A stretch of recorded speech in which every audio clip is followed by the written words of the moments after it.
Welcome to Aging Insight with your host, John Ross and Lisa Scholmeyer. This program is made possible by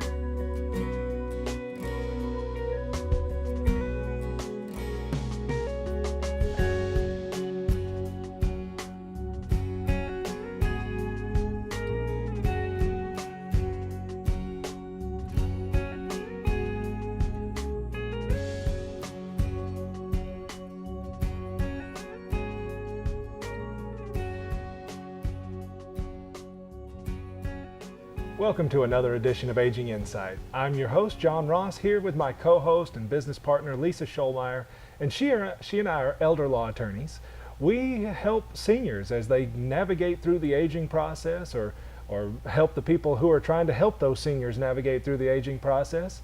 And we have seen over 15 years of doing this that there is information that you need if your goals are to avoid institutional care, avoid becoming a burden on your friends and family, and if you would like to protect your assets as you go through the aging process and maybe even be able to leave a legacy at your death, you can do those things with knowledge, and there's a lot of knowledge you need.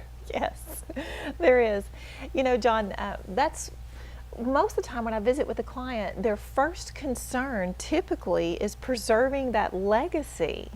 You know, they come in, I need to get a will.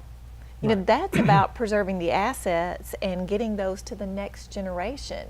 Now, a lot of times I will talk to that senior about, well, before we talk about that, let's talk about to see if you have your plans in place for you the rest of your retirement and as you age. But it's always a peace of mind issue for a senior to know that that legacy that they have built up, saved for, that it's going to go to their loved ones and the people they want to have those assets and that property. That's right. And so, you know, one of the biggest, the most important personal legacies that we see are in family businesses.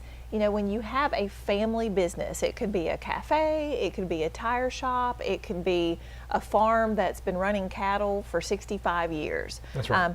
Those legacies, it's so much more than just the property and the income and the debts. It is truly that is who that family is at that point. That's right. And a lot of times this has a lot of personal value, even if it doesn't have necessarily monetary value.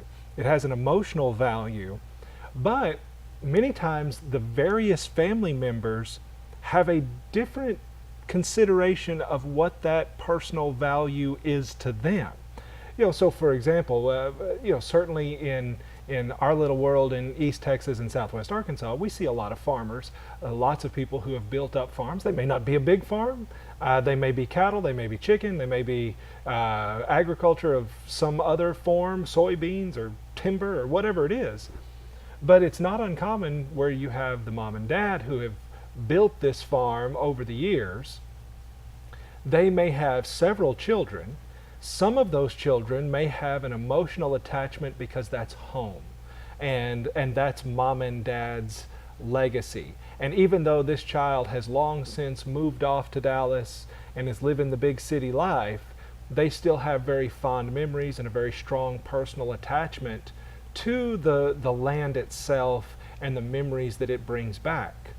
Now, that person also has a brother or sister who didn't move off to Dallas. In fact, they've been living in a house on the back corner of the 40 acres that mom and dad have, and they've been getting up every morning and picking dad up in the pickup truck and throwing a couple of hay bales back there and carrying them out to those cows and you know, doing all of the stuff that makes that day-to-day farm work.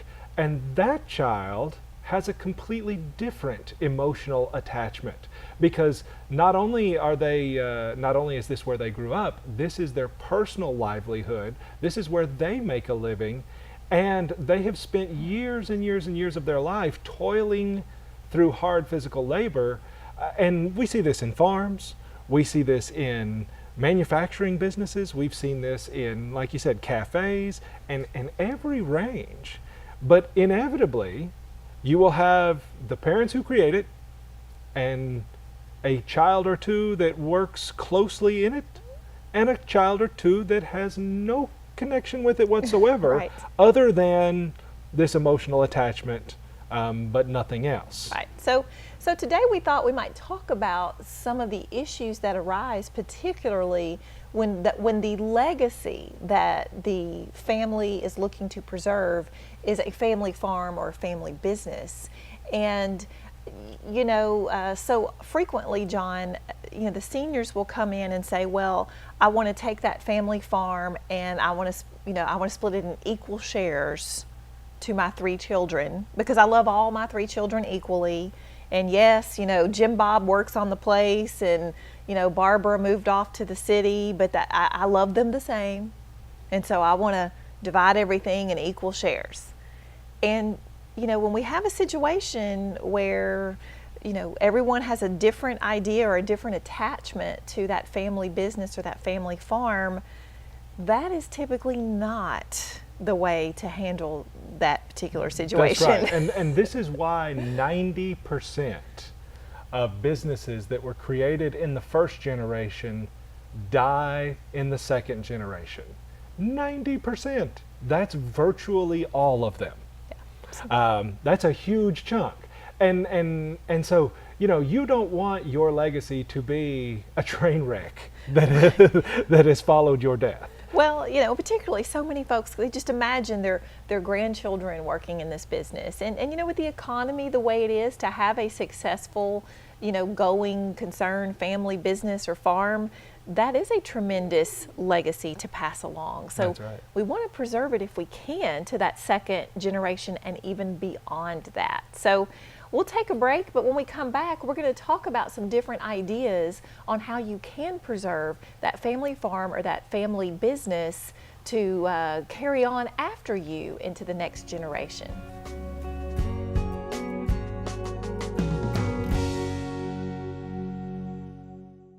I'm so glad we found the Wadley Senior Clinic. Their team specializes in caring for older adults, and their doctors listen and work with me to keep me healthy and independent. With monthly educational programs, x-ray and lab, and state-of-the-art exam rooms, I get expert care and understanding about what I'm going through. Best yet, they're easy to get to right off the interstate at Jefferson. See what Wadley Senior Clinic could do for you. Wadley Senior Clinic, where healthy relationships begin.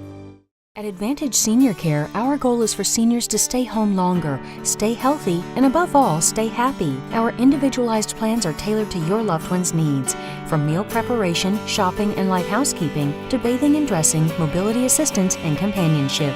Our trained caregivers will help maintain your loved one's independence while providing you with peace of mind. See how our family can help yours. Trust our locally owned and family-operated senior care service. Call Advantage Senior Care today.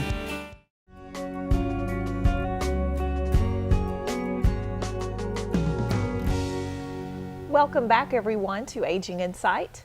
I'm Lisa Scholmeyer. I'm here with John Ross, and today we're talking about preserving the family legacy, particularly if we have a family farm or a family business that, mom and dad or that senior generation has built up and it's successful, and they want to pass it down after their death to the next generation to hope that it continues to reward that family and to support that family. And Now the first thing in all of this is and this is a common mistake that most people make when they approach somebody like us for assistance, that they are planning for what's going to happen after they die. yes, This is a good topic that we're going to talk about today. We're going to give you some good strategies.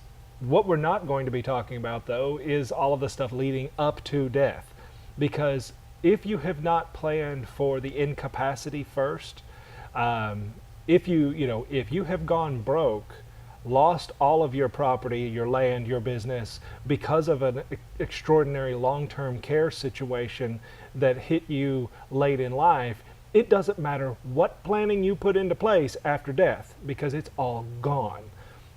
So the first thing in all of this is to understand. We're talking about the planning after death, but you've got to have made sure you know how you're going to pay for your care as you get older. So that's really step one.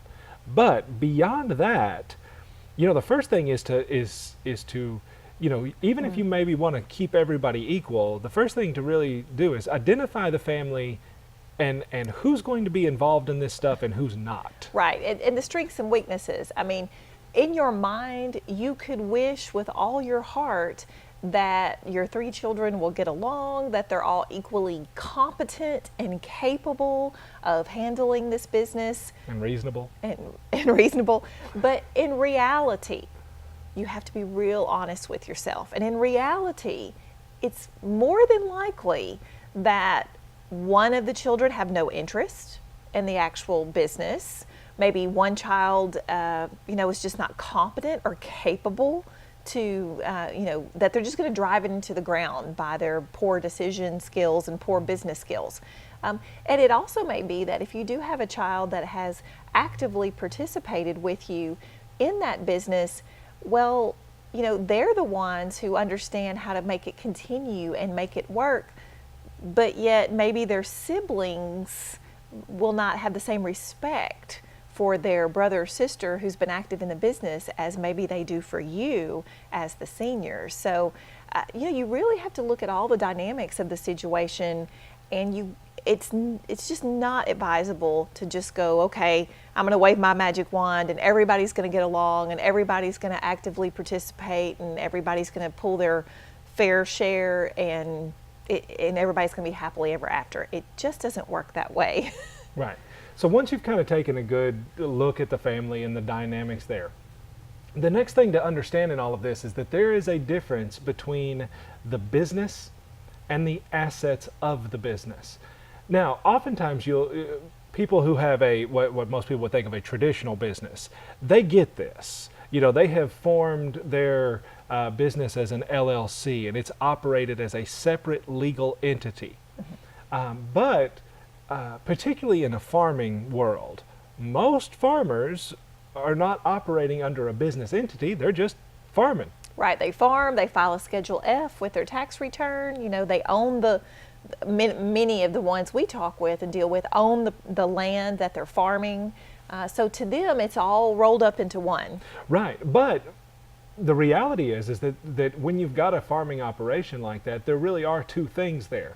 There is the business operations that are conducting the farming, and then there's the assets that they're doing the farming on, typically land. Land, yes. And so one thing to consider in all of this, if you've got the one child that works heavily in the business, that's their employment, that's what they do.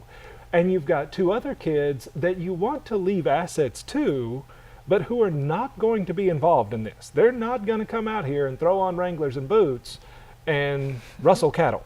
They're just not going to happen. So one thing might be to separate these two. For example, forming the farming operations into a business. That business would hold maybe the equipment, the tractors, the balers. It might hold the cattle, and it might have the bank accounts where the farming income goes in and the farming expenses are paid out. That entity would then lease the land. The land, yes. The land could be held, by all 3 children, and the business could lease the land so that the children who are not active in the farming operations are, number one, they're still owners. So if operations ever cease and the land was ever sold, they would receive their proportionate share, but also they could be receiving rental income from the sibling who's running the business operations, to where these non-active landowners really, they stay out of the business and they just receive a lease check every so often. Right, and these are things that you could establish in advance. You can create that business entity. You can you can execute that lease arrangement between yourself as the landowner and you as the owner of the farming business. And then in your estate planning, you can leave the farming operations to the child that's actively involved in it, but that lease agreement is still in place. those lease payments still have to be paid. So the land is owned by all three kids. The business is just owned by that one because he or she is the one that's heavily involved and is the one that's going to continue the business. Now, nobody's jealous in all of this. You know, Right. the people who are not involved in it still have an ownership in what they had an emotional tie to, the land, the building, whatever it is. They're even financially benefiting from that in an amount that you determined in advance. And they're gonna have, they're you know, it's hard to complain about what you already had put into place. Right. You know, you did it, it had been in place, so it's hard to contest that. But the child who's running the business and putting in all that effort, they're still seeing the fruits of their labor without the interference in the way they conduct business Right. with people that aren't involved in it. Yeah. Because that's where these businesses fail. That's right. And, you know, I can't tell you, John, how many times I've seen where we do have that farming operation or, you know, regular family type business, and the children who are not involved, actively involved in the business, when a parent dies, and now that older generation is gone, it creates so much conflict between the child who's active in the business and the other kids.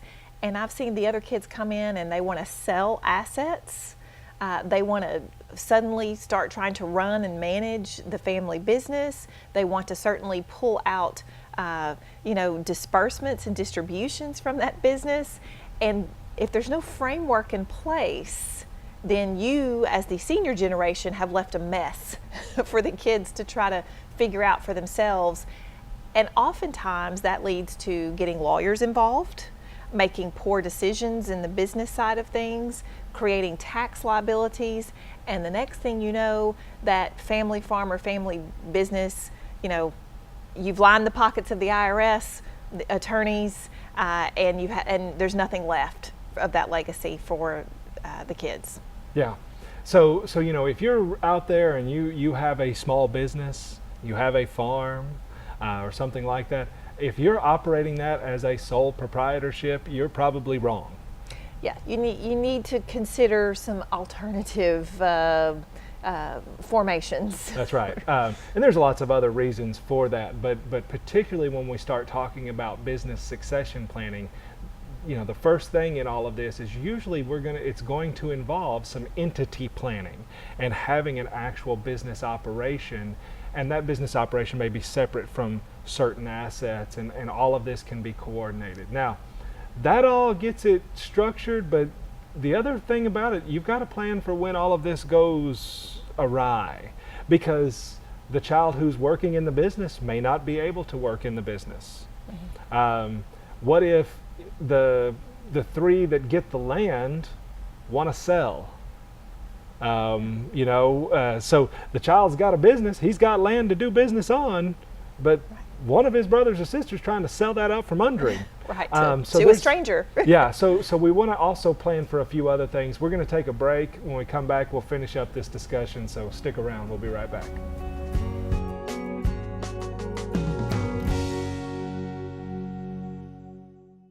At Advantage Senior Care, our goal is for seniors to stay home longer, stay healthy, and above all, stay happy.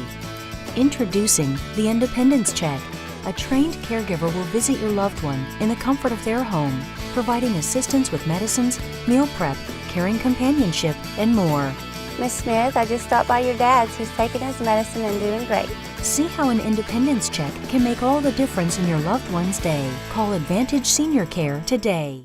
The Wadley Senior Clinic has been such a blessing for our family. Because they specialize in geriatric care, they take the time to really focus on Dad's needs. Their exam rooms are specially designed for seniors, and they offer lab and x-ray on site. With monthly educational programs on health and wellness of the mind and body, our healthcare questions get answered. Best of all, they accept Dad's Medicare benefits. See what the Wadley Senior Clinic can do for you. Wadley Senior Clinic, where healthy relationships begin.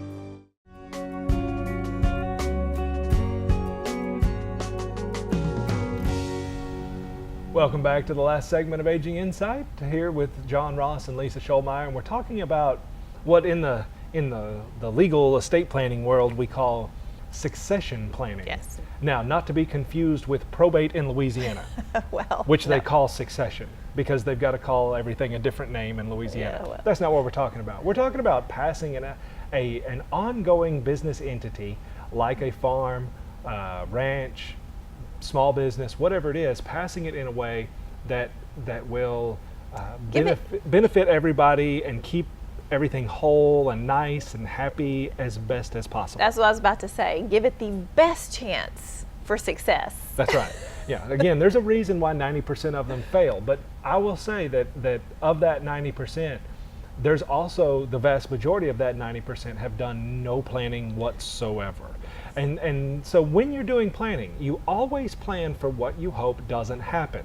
This is a common misconception with clients is they come in and they want to plan for what they hope will happen. And so they say, well, I've got 3 kids, one of them's involved in the farm, the other 2 are not, so I want to make sure the one who's involved with the farm can continue to be operational with the farm, but I want the other 2 to still feel like they're benefiting equally from the deal. Well, within all of that, you've made a bunch of gigantic assumptions. You've made the assumption that the one who is currently involved in the farming will continue to be involved in the farming. But what if they're not? What if they're physically unable? What if for whatever reason they want to quit, they want to get out of it, they want to stop?